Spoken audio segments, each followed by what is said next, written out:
Maladie. Les meilleures options de traitement de la péronie. La maladie de la péronie est le problème du pénis provoqué par une cicatrice, appelée plaque, qui forme à l'intérieur du pénis. Il peut rendre le pénis à se plier vers le haut ou vers le côté.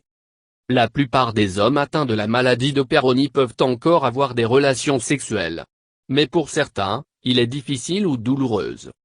Il existe des traitements, mais il n'est pas toujours nécessaire parce que la condition peut disparaître sur son propre.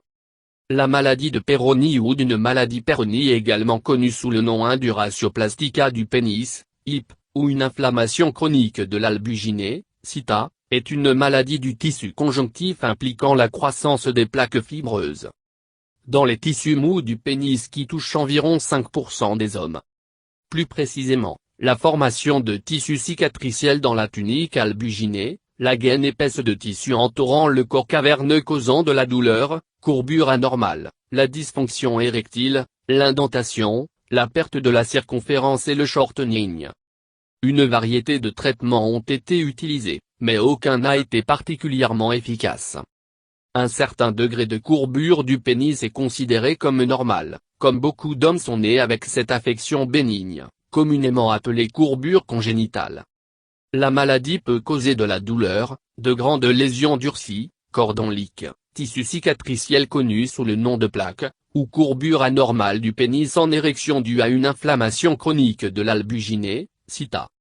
Bien que la conception populaire de la maladie de péronie est qu'il implique toujours la courbure du pénis, le tissu cicatriciel provoque parfois divot ou indentation plutôt que la courbure.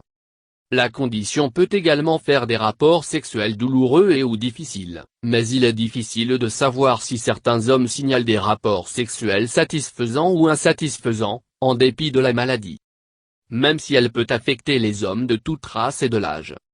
Le désordre est confiné dans le pénis, même si un nombre important d'hommes avec exposition simultanée du tissu conjonctif de péronie dans la main, et à un degré moindre, dans les pieds. Environ 30% des hommes atteints de la maladie de péronie développent une fibrose dans d'autres tissus élastiques du corps, comme sur la main ou du pied, y compris la maladie de Dupuytren de la main. Une augmentation de l'incidence chez les mâles génétiquement apparentés suggère une composante génétique. La cause sous-jacente de la maladie de péronie n'est pas bien comprise, mais est pensée pour être causée par un traumatisme ou d'une blessure au pénis généralement par le biais des rapports sexuels ou l'activité physique, bien que de nombreux patients ignorent souvent tout événement traumatique ou d'une blessure.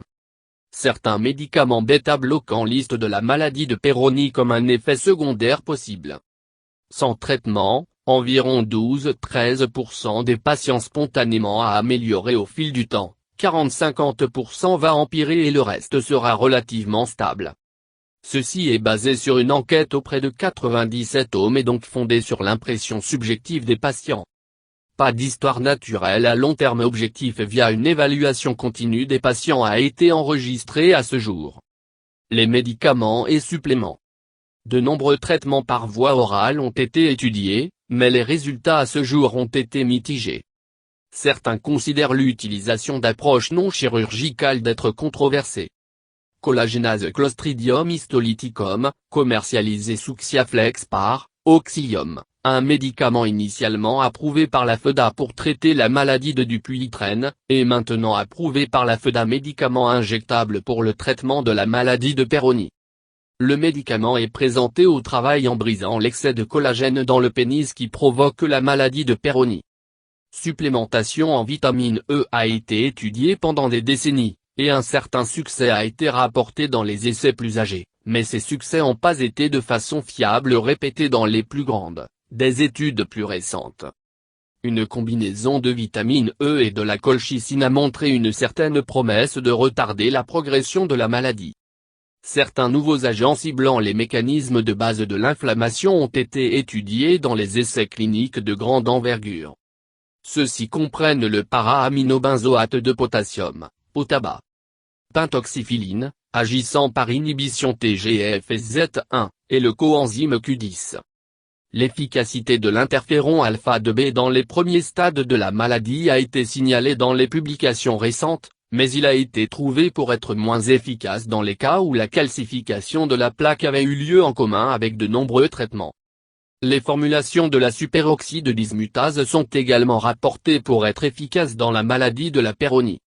Injections à plaques, tissus cicatriciels formés par l'inflammation, avec verapamil peuvent être efficaces chez certains patients, mais un récent essai contrôlé par placebo a échoué à montrer une amélioration significative. L'utilisation de l'iontophorèse avec verapamil et dexaméthasone, appliquée sur les zones touchées, a été étudiée. Chirurgie. Une urologue américaine à l'Université du Michigan, est considérée comme un dernier recours et ne devrait être réalisée par des chirurgiens urologiques hautement qualifiés qui connaissent bien les techniques chirurgicales correctives spécialisées. Une prothèse pénienne peut être appropriée dans les cas avancés. Oxygénothérapie et physique. Manuels techniques auto-administrés étirements, ainsi qu'un certain nombre de dispositifs de traction qui exercent des forces longitudinales douces sur la plaque, sont actuellement à l'étude dans des essais cliniques. Les médecins commencent à se pencher sur des formes moins intrusives de la thérapie comme une alternative à la chirurgie parce que de nombreux patients étaient mécontents des résultats de l'intervention, principalement en raison du raccourcissement du pénis qui se passe après la chirurgie. Bien qu'il n'y ait pas de remède pour la maladie de Peyronie ou de troubles fibrotiques qui sont localisés dans différentes régions du corps, plusieurs études cliniques telles que celui mentionné ci-dessus du point d'extenseur de pénis comme traitement possible pour corriger la courbure, ou à tout le moins pour empêcher la courbure d'empirer.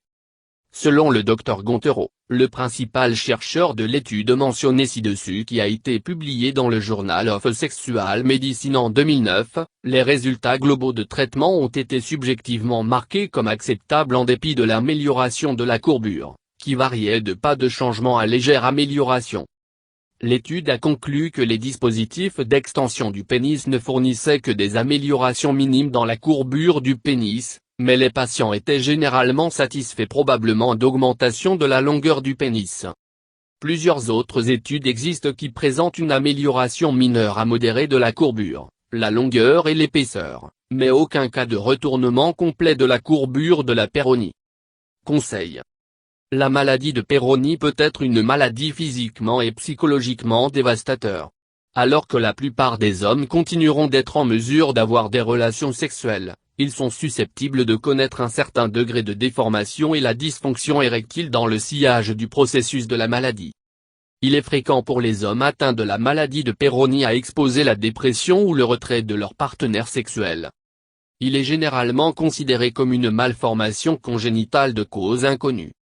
Depuis à un stade précoce du développement fœtal du pénis est courbé vers le bas, il a été proposé que les résultats de cordée d'un arrêt de développement du pénis à ce stade. La courbure d'un cordie peut impliquer tethering de la peau avec l'urètre et corpora de taille normale. Courbure induite par la fibrose et la contracture du tissu aponevrotique, fascia de Buck ou d'Artaud, entourant l'urètre. Disproportionné corpora par rapport à la longueur de l'urètre, sans autre anomalie démontrable de soi, ou incourt, l'urètre fibrotique qui longe le pénis vers le bas, le type moins commun. Degrés sévères de cordie sont habituellement associés à hypospadia, mais des degrés légers de courbure peuvent se produire dans de nombreux mâles autrement normaux. Lorsque le pénis courbé est petit et accompagné d'hypospadia, la carence de l'effet des androgènes prénatales peut être déduite.